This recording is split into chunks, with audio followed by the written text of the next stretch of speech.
Well, world leaders are gathering in Washington, D.C. as we speak for the beginning of the NATO summit. It marks the 75th anniversary of NATO this year, but the focus will remain on the health of the US president.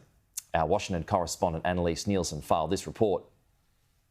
US President Joe Biden is preparing to host world leaders here in Washington, D.C. for the NATO summit, while his campaign frantically works to shore up support among his own party here back home. Now Congress is back in session, Democrat members have been inundated with questions about whether they think Joe Biden should step down as the candidate for this election.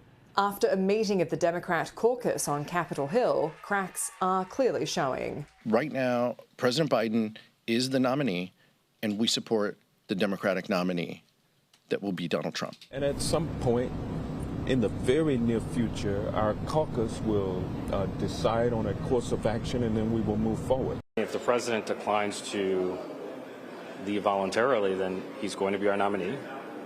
And we have to make the best of a complicated situation. I'm viewing it pragmatically. I think that there are changes that people need to see to continue to feel comfortable. I think we would be less endangered of a Trump presidency if we had a different candidate.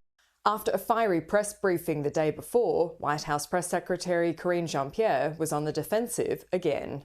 And can I just also ask a little, this is the second time in less than a week where the briefing had prompted a need for later clarification on questions about the president's health. And I'm just wondering if you could speak to... So I disagree. I disagree, Sungmin. It's not.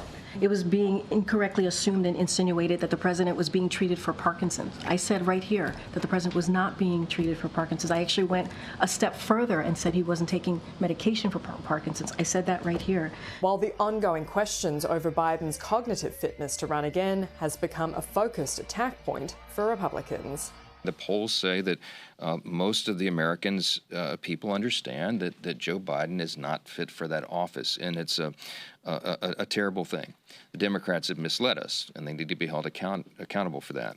The White House has released details of a number of planned campaign stops for Joe Biden at the end of this week and into the next week, clearly hoping to move the focus away from the disastrous debate performance and all the fallout that's followed.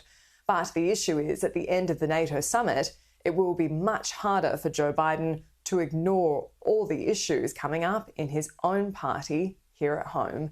Annelise Nielsen, Sky News, Washington, D.C.